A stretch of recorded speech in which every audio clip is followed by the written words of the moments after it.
The copper-hued dust clung to everything in Sector 7, the mining equipment, the ventilation systems, and especially to Kiva's skin. She wiped the sweat from her brow with the back of her hand, leaving another streak across her already grimy face. The other workers moved with the same mechanical precision she'd mastered over her 23 cycles of life. Lift, carry, dump, repeat. The ore containers were nearly as tall as she was, and far heavier than what most Zephyrians her size should handle, but labor caste were bred for endurance, not comfort. Her copper skin marked her as inferior among her people. True Zephyrians possessed skin like polished silver, reflecting light in elegant patterns that shifted with their emotions. Kiva's skin absorbed light instead of reflecting it, earning her nothing but scorn from the higher castes. Her amber eyes were too wide, too curious, a flaw that had earned her punishment in her youth when she'd been caught studying star charts instead of focusing on her assigned duties. Her voice, roughened by years of breathing mining dust, grated against Zephyrian sensibilities that prized melodic tones. "Kiva!" The harsh bark of Supervisor Dex cut through the steady hum of machinery. "Container 7 needs to be moved to the transport bay now." She nodded without looking up, knowing better than to meet his narrow silver eyes.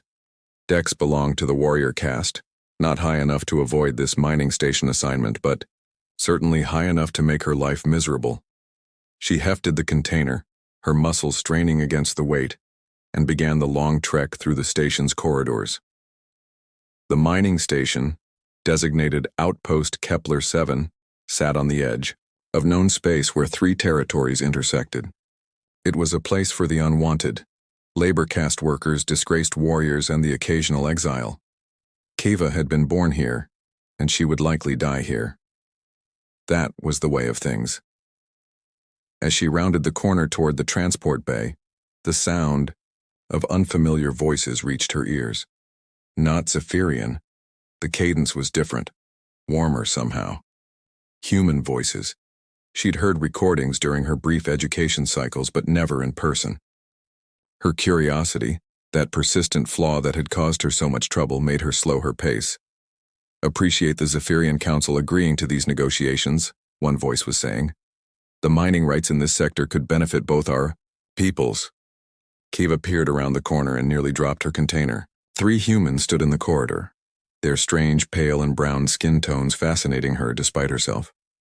They were smaller than Zephyrians, but something about their posture suggested confidence rather than submission. The one speaking wore what appeared to be a military uniform, with insignia she didn't recognize. She tried to retreat, but her foot caught on the container's edge.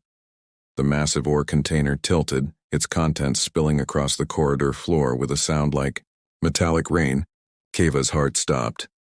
Destroying station property, especially in front of alien dignitaries, would mean severe punishment, possibly even exile to the outer mining platforms where workers rarely survived more than a few cycles. "Oh, hell, let me help you with that," the human commander said, immediately dropping to his knees to gather the scattered ore. Kiva stared in shock. No higher caste individual had ever helped her with anything. They typically stepped over her if she fell, treating her as another piece of equipment to be worked around. "Sir, you don't need to," she began, her rough voice barely audible. "It's no trouble," he said, looking up at her with eyes the color of Earth's sky, something she'd seen only in archived images. "I'm Commander Hayes. What's your name?" The question hit her like a physical blow. Members of higher castes never asked her name. She was simply worker, or you, or nothing at all. Her throat constricted as she struggled to form words. "Kiva," she whispered. "Kiva," he repeated, and somehow her name sounded different when he said it. Not like a designation, but like something that mattered. "Are you hurt?" She shook her head mutely, still unable to process this strange interaction. Commander Hayes finished gathering the ore and helped her reload the container, his hands working alongside hers without any sign of disgust or superiority. "There you go," he said, standing and brushing dust from his uniform. "These things look heavier than they should be. You're stronger than you look. Stronger than you look.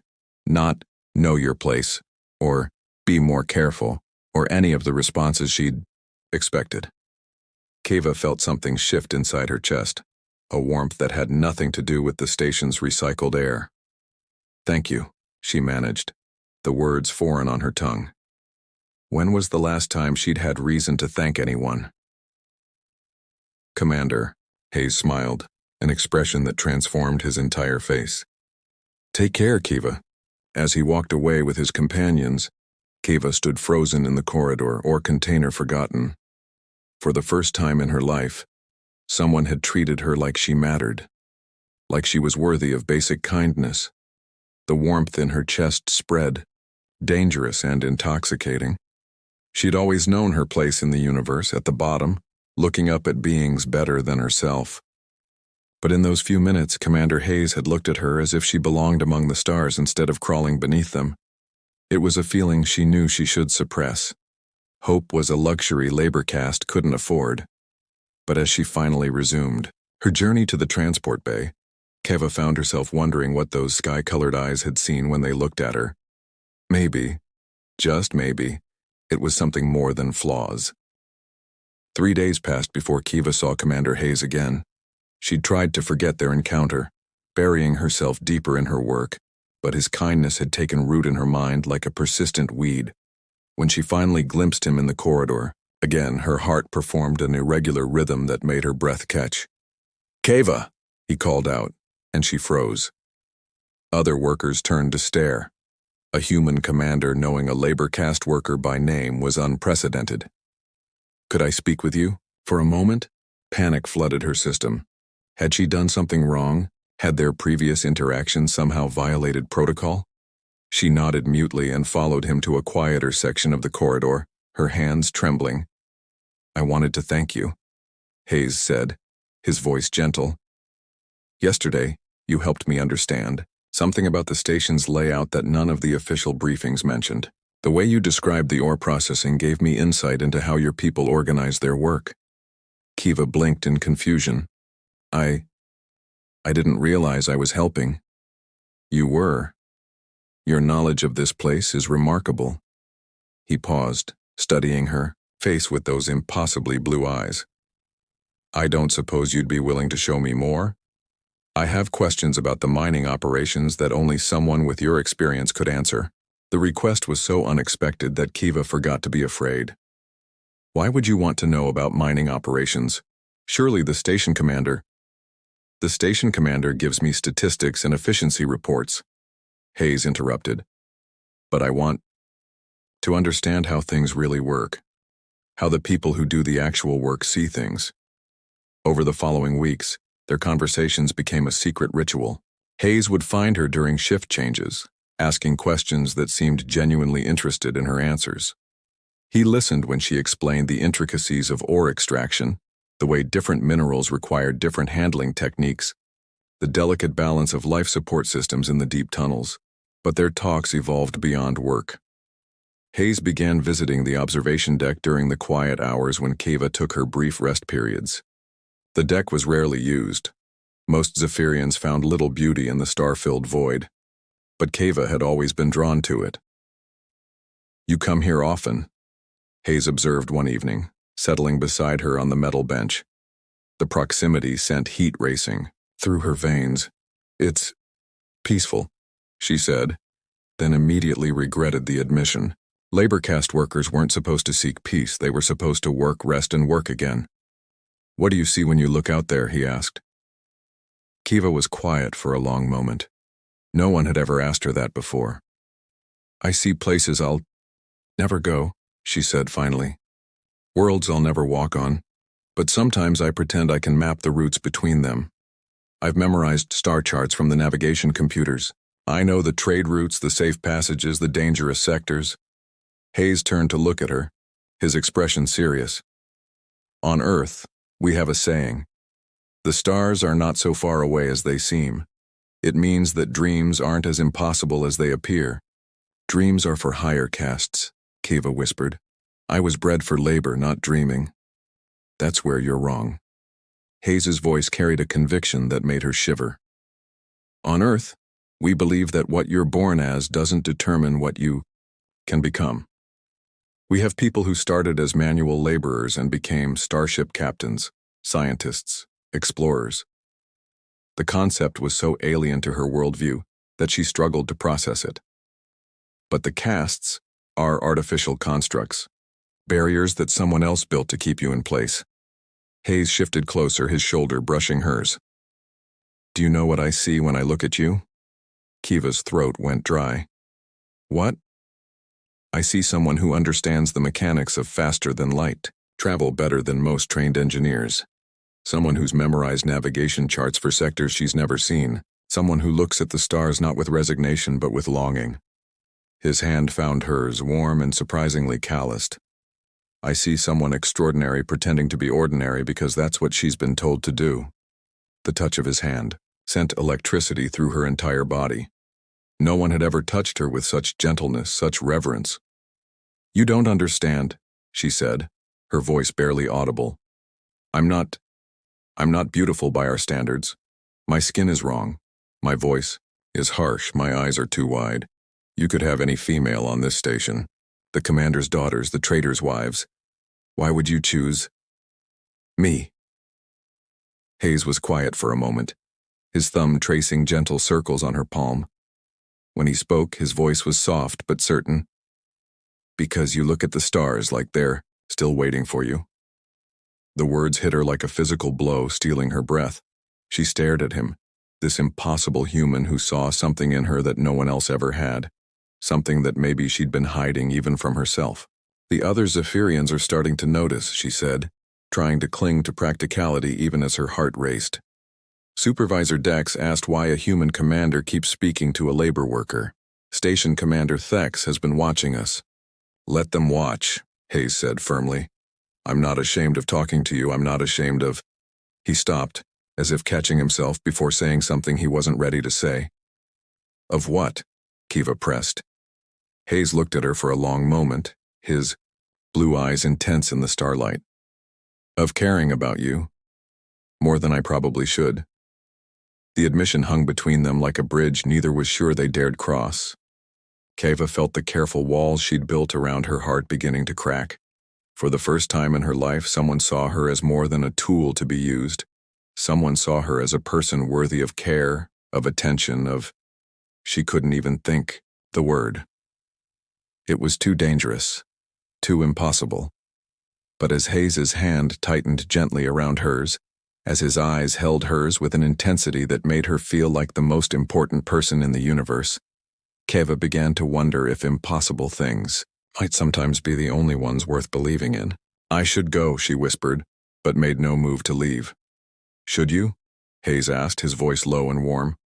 Or do you want to stay here and tell me more about those star charts you've memorized?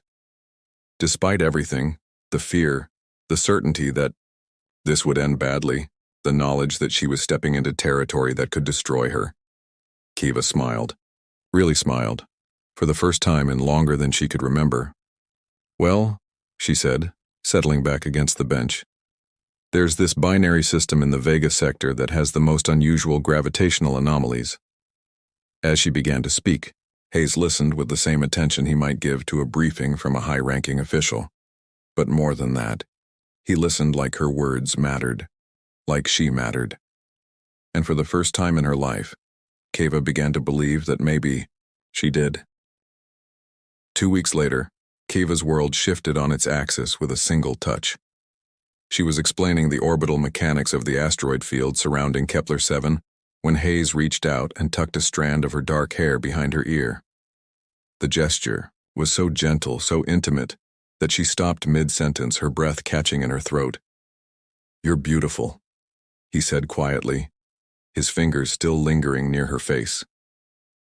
Kiva pulled back instinctively. No, I'm not. My skin... Your skin is like a sunrise, Hayes interrupted, his voice firm but gentle. Warm and golden and absolutely stunning. My eyes are too wide. My voice is too rough. Your eyes are like amber catching firelight. Your voice is like music I've never heard before but can't stop wanting to hear again. Hayes moved closer, his hand cupping her cheek.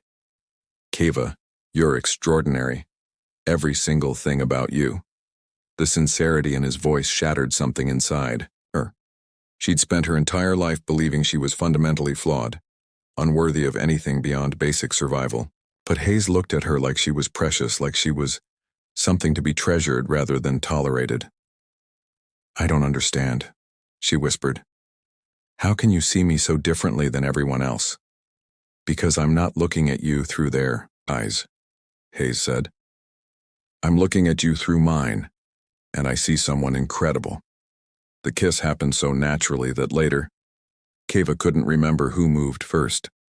One moment they were looking at each other in the starlight. The next, his lips were on hers, soft and warm and patient. She'd never been kissed before. Labor caste workers rarely formed romantic attachments, and certainly not with any tenderness. But Hayes guided her gently, showing her how to respond, how to give and take in equal measure. When they finally broke apart, Keva was shaking. Not from fear, but from the overwhelming realization that she was capable of feeling this much, that her body, which she'd always seen as simply a tool for work, could experience such pleasure, such connection. "Is this real?" she asked, her voice barely audible. "It's real," Hayes confirmed, resting his forehead against hers. "This is real, and you're real, and you deserve to feel this way." Their relationship deepened with each stolen moment. Hayes began visiting her quarters, a small, sparse room that she'd never been ashamed of until she saw it through his eyes. But instead of judgment, he showed curiosity about her few possessions. The worn star charts she'd salvaged from disposal, the small collection of unusual minerals she'd found during her work, the single photograph of her parents who'd died in a mining accident when she was young. "Tell me about them," he said, holding the photograph gently. Keva found herself sharing stories she'd never told anyone. How her mother had sung to her in the deep tunnels, how her father had taught her to read the mineral compositions by color and texture, how they'd both been intelligent, curious people who'd never had the chance to be anything more than their caste designation. "They would have loved you," Hayes said, and the simple statement brought tears to her eyes. The first time he stayed the night, Keva experienced tenderness she hadn't known existed. Hayes approached her body like it was something sacred, kissing every inch of skin she'd been taught to see as wrong. When she tried to hide her scars, marks from years of heavy labor, he traced them with his fingertips and told her they were proof of her strength.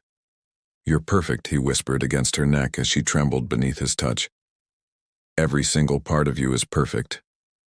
Making love with Hayes was nothing like the crude, mechanical coupling she'd witnessed among other workers. It was gentle and intense, patient and passionate. He showed her that her body was capable of incredible pleasure, that intimacy could be about connection rather than just physical release.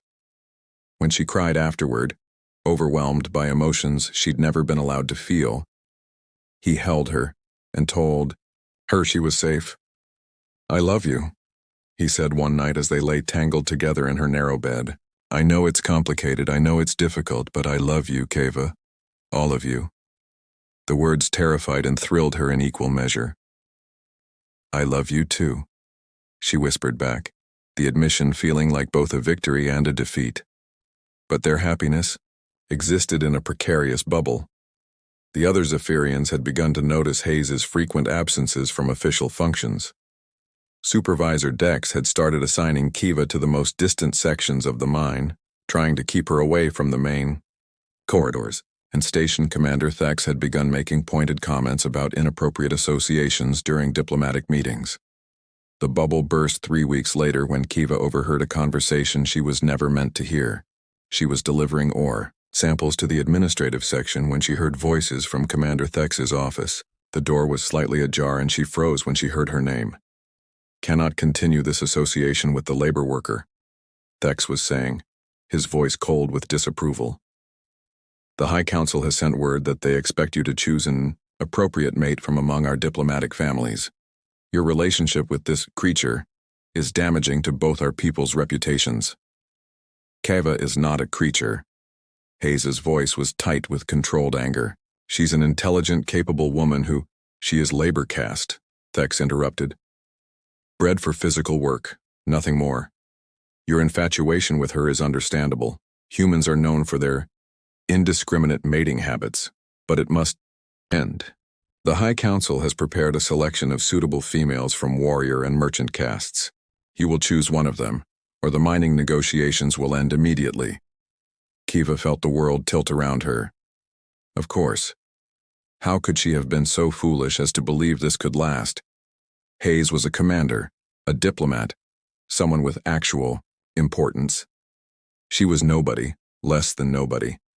She was exactly what Thex had called her, a creature bred for labor. She fled before she could hear Hayes's response, unable to bear the moment when he would inevitably agree to the practical solution. Because what else could he do? Sacrifice interstellar relations for a labor caste worker who couldn't even read standard Zephyrian script? Back in her quarters, Kiva stared at herself in the small mirror Hayes had given her. A human custom, he'd said, because she deserved to see her own beauty. But now she saw only what she'd always seen. Copper skin that absorbed light instead of reflecting it. Eyes too wide with hope that had no place in reality. A voice roughened by years of breathing. Mining dust, she was not worthy of his love. She never had been. The decision, when it came to her, felt like both the hardest and easiest thing she'd ever done. She would end this before Hayes had to choose between her and his duty. She would save him from having to break her heart by breaking it herself. It was, she told herself, the one gift she could give him. The gift of not having to choose between love and responsibility. But as she prepared for what she knew would be their last conversation, Kiva couldn't stop the tears that fell for the future she'd almost believed could be hers. Hayes found her in the observation deck the next evening, just as she'd known he would. The stars seemed dimmer tonight, as if they too understood that something precious was ending. "Kiva," he said, settling beside her on their usual bench. "I've been looking for you all day. Dex said you were reassigned to the deep tunnels." "Yes," she said, keeping her voice steady through sheer force of will. "It's better this way." Hayes frowned. "Better? Kiva, those tunnels are dangerous. The atmospheric processors down there. I belong in the deep tunnels," she interrupted, still not looking at him. "I'm labor caste. I forgot that for a while, but it's time to remember." She felt rather than saw Hayes turn to study her face. "What's wrong? What happened?" "Nothing happened. I realized how foolish I've been." The words tasted like ash in her mouth. "You're a commander, a diplomat. I'm a mining worker. We exist in different worlds." "We exist in the same world," Hayes said firmly. "The one where I love you and you love me. Everything else is reality," Kiva said, finally meeting his eyes. The pain there nearly broke her resolve. "I heard, Commander. Thex talking to you yesterday about the High Council's expectations about choosing an appropriate mate." Hayes's face went very still. "Kiva, you don't have to explain," she said quickly. "I understand. I've always understood. This was wonderful, but it can't last. You have responsibilities, a career, a future. I won't be the reason you lose those things." "The hell you won't." Hayes's voice was sharp with anger. Not at her, she realized, but at the situation. "Kiva, you are my future. You're the only future I want. Don't," she whispered, her careful composure cracking. "Don't make this harder than it has to be." "Harder." Hayes stood abruptly, pacing to the observation window. "Kiva, do you think I care about their politics? Do you think I care about impressing a council that treats you like you're less than human?" "You should care," she said desperately. "Your mission?" "My mission is to establish peaceful relations between our peoples. How peaceful can those relations be if they're built on a foundation that says some people matter more than others?" Hayes turned back to her, his eyes blazing with conviction. "I won't choose between you and my duty because choosing you is my duty. To my own conscience, to my own heart, to the values I swore to uphold." Kiva stared at him, hardly daring to breathe. "You can't mean that." "I've never meant anything more in my life." Hayes came back to her, taking her hands in his.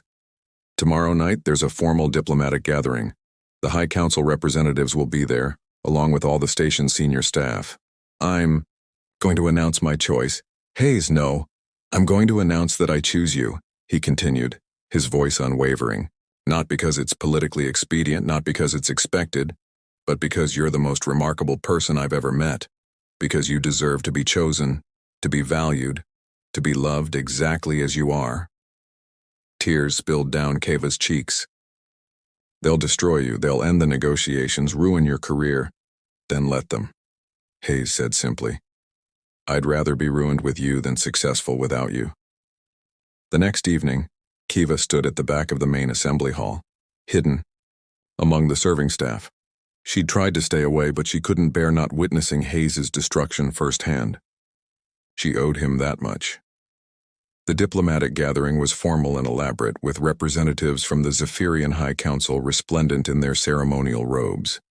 High Counselor Vrax, the most senior among them, sat at the head table like a silver-skinned judge pronouncing sentences. Hayes stood to address the assembly, looking impossibly handsome in his formal uniform. Keva's heart clenched as she watched him, knowing she was about to witness the end of everything good in her life. Honored representatives, Hayes began, his voice carrying clearly through the hall. I stand before you tonight to make an announcement that will affect the future of human-Zephyrian relations. Murmurs rippled through the crowd. High Counselor Vrax leaned forward, clearly expecting to hear Hayes's choice among the carefully selected high-caste females. I choose Kiva of the labor caste, Hayes said clearly. She is my partner, my equal, and my choice for a lifetime bond. The hall erupted in shocked gasps and angry voices. Kiva felt the world spin around her as every eye in the room turned to search for her. She wanted to run, to hide, to disappear entirely. But then Hayes's eyes found hers across the crowded room, and she saw nothing but love and determination in their blue depths. Impossible! High Counselor Vrax's voice cut through the chaos. You cannot choose a labor worker. She is beneath you, beneath this gathering, beneath consideration. She is beneath no one, Hayes said, his voice ringing with authority. And if you cannot see her worth, then perhaps the problem lies not with her, but with a system that would blind you to the value of one of your own people. Hayes began walking toward her, the crowd parting before him like water. When he reached her, he held out his hand. Kiva, will you stand with me? She looked at his outstretched hand, then at the sea of shocked, angry faces surrounding them. Everything logical told her to refuse, to spare them both the consequences of this impossible choice. But Hayes was right about one thing. She was tired of letting other people determine her worth. Kiva took his hand.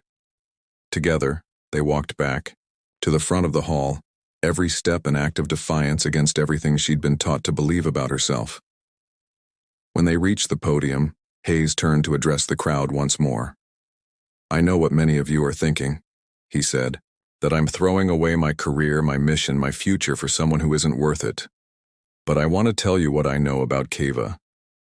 He looked at her with such pride that she felt her spine straighten.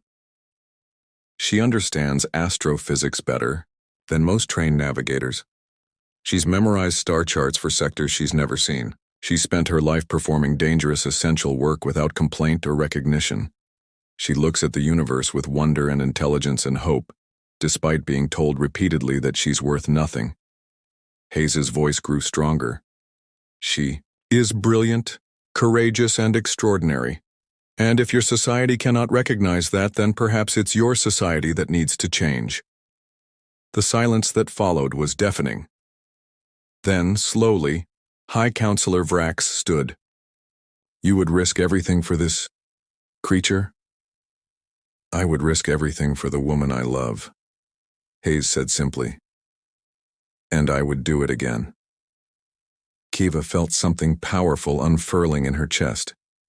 Looking out at the crowd of faces, some shocked, some disgusted, some thoughtful, she realized that she had something to say. May I speak? She asked, her rough voice carrying in the silence. Hayes squeezed her hand encouragingly. The floor is yours. Kiva took a deep breath and faced the assembled crowd. My name is Kiva. I am labor caste, born in the deep tunnels of this station. I have spent my life being told that my worth is measured only by how much ore I can carry, how many hours I can work without rest, how quietly I can accept my place at the bottom of your hierarchy. Her voice grew stronger as she continued. But Commander Hayes saw something different. He saw my mind, my knowledge, my capacity for love, and growth and contribution. He saw me as a person worthy of respect, of choice, of a future beyond what I was born into. She looked directly at High Counselor Vrax. You call me a creature, but I am a person. I have thoughts, dreams, skills, and value that extend far beyond my caste designation.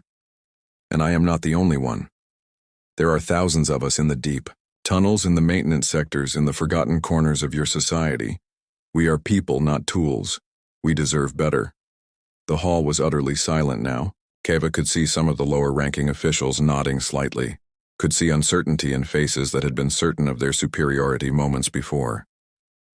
You can end the negotiations, Keva continued, looking at each council member in turn. You can reject Commander Hayes' choice and maintain your rigid hierarchy. But you cannot change the truth. That worth is not determined by birth, that intelligence is not limited to upper castes, and that love, real love, sees beyond artificial barriers to recognize the value in every person. She turned to Hayes, her heart full of love and gratitude and newfound courage. I choose you too, she said, her voice carrying clearly through the hall. Not because you're offering me a way out of my circumstances, but because you're offering me a way into who I truly am. Hayes's smile was brilliant as he lifted their joined hands.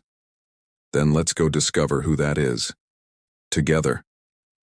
As they walked toward the exit, Kiva heard whispers beginning behind them, some angry, some thoughtful, some quietly supportive. Change, she realized, often began with a single act of courage, and for the first time in her life, she felt truly, completely worthy of love. 6 months later, Kiva stood on the observation deck of the human transport ship Endeavour, watching Earth grow larger in the viewport. The blue and white marble that Hayes had described in their early conversations was even more beautiful than she'd imagined, a world where the sky itself seemed to welcome her. Nervous? Hayes asked, wrapping his arms around her from behind. Terrified, she admitted, leaning back against his chest, but also excited. I never thought I'd see another world. You're going to love it, Hayes murmured against her ear. And Earth is going to love you. The months since their dramatic confrontation at the diplomatic gathering had been a whirlwind of change. High Counselor Vrax had initially stormed out, threatening to end all negotiations, but other council members had stayed, asking questions about human society, about the concept of social mobility, about the waste of keeping intelligent people locked into rigid castes. More importantly, word had spread throughout the mining station. Other labor caste workers had begun to organize to demand better conditions, to ask why their children couldn't receive advanced education. The revolution Keva had accidentally started was spreading beyond Outpost Kepler 7 to other mining installations, other forgotten corners of Zephyrian society. I got a message from the station yesterday, Keva said, turning in Hayes's arms. Dex has been demoted. The new supervisor is someone from the merchant caste who's actually listening to worker concerns. Change is slow, but it's happening, Hayes agreed. And it's happening because you were brave enough to speak up. We were brave enough, Keva corrected. I couldn't have done it without you. They'd been married 3 weeks after the gathering, in a ceremony that blended human and Zephyrian traditions. Keva had worn a dress of deep blue, the color of Hayes's eyes, while he'd worn a ceremonial sash in the copper tones that matched her skin. The small ceremony had been attended by a few progressive Zephyrians and Hayes's human colleagues, all of whom had welcomed Keva with genuine warmth. The transition to Earth hadn't been without challenges. Keva had spent her first month overwhelmed by the sheer diversity of human society. People of every color, background, and belief living together in relative harmony. The concept that worth was determined by choices rather than birth was still foreign to her, but she was learning. More surprisingly, she was thriving. The star charts she'd memorized had led to a position with the Human Colonial Navigation Authority. Her unique perspective on asteroid mining and her comprehensive knowledge of the Kepler sector had made her invaluable to interstellar trade route planning. Commander Hayes, came a voice from the ship's communication system. We're receiving a priority message from Earth. Shall I patch it through to your quarters? Hayes frowned. Priority messages were rare. Put it through. The holographic projector activated, revealing the image of Admiral Chen, Hayes's superior officer. Hayes, I have news about your next assignment. Sir? The Zephyrian High Council has formally requested that you return as Earth's first official ambassador to their territory. They specifically requested that your wife accompany you as cultural liaison and mining operations advisor. Keva felt her heart skip. They want me to come back? Admiral Chen's expression was approving.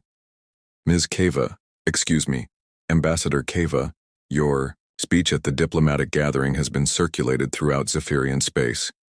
You've become something of a symbol for social reform. The Council believes your presence could help facilitate the changes that are already underway. Hayes looked at Keva. What do you think? Ready to go home? Home, Keva repeated, testing the word. 6 months ago, she would have said the mining station was her home because it was the only place she'd ever known. But now she understood. That home wasn't a place. It was the feeling of being valued, of being loved, of being free to become whoever she was meant to be. Yes, she said, squeezing Hayes's hand. I'm ready to go home. Both of them. Later that evening, as they made love in their ship's quarters, Keva marveled at how completely her life had transformed. Hayes worshipped her body with the same reverence he'd shown that first night, but now she felt worthy of his adoration. She no longer tried to hide her scars or her imperfections. They were part of her story, part of what had made her strong, enough to change not just her own life but the lives of countless others. I love you, she whispered, as they moved together in the ancient rhythm of connection and passion. I love you too, Hayes replied, his voice rough with emotion. My brilliant, beautiful, extraordinary wife. As they held each other afterward, Keva thought about the message she'd received earlier that day, one that had brought tears to her eyes. It was from a young Zephyrian female named Tala, also from the labor caste, who had just been accepted into the advanced engineering program that had been opened to all castes. I wanted to thank you, Tala had written, because you stood up and said we were worthy. I believed I might be worthy too. I'm going to be a starship engineer, something I never dreamed was possible. You showed me that our dreams are not too big. The boxes they tried to put us in were too small. Keva had written back immediately. You are worthy of love, of dreams, of a future as bright as the stars themselves. You always were. I'm just glad you can see it now. What are you thinking about? Hayes asked, stroking her hair. The future, Keva said. All the young Zephyrians who will grow up believing they can be anything they want to be. All the barriers that are crumbling. All the lives that are changing. All because you were brave enough to love yourself, Hayes said. To believe you deserved happiness. Keva looked out the small porthole at the vast starfield beyond. Once she had seen those stars as unreachable, as beautiful but distant dreams. Now she saw them as destinations, as places she might actually visit, as a universe full of infinite possibilities. The stars really weren't as far away as they seemed, she said, remembering his words from their early conversations. No, Hayes agreed, pulling her closer. They were just waiting for you, to realize you belonged among them. As the endeavor carried them toward Earth and their future, Keva felt the profound satisfaction of knowing that she had found her place in the universe, not as a labor caste worker accepting scraps of existence, but as a woman who had chosen love over fear, hope over resignation, and possibility over limitation. She was Keva Hayes, interstellar navigator, cultural ambassador, and catalyst for change. She was a woman who looked at the stars and knew they were waiting for her. And most importantly, she was a woman who finally understood that she had always been worthy of love. She had just needed to learn to see herself through the eyes of someone who truly saw her. The stars stretched endlessly ahead, and Keva smiled as she contemplated all the wonderful places they had yet to explore together.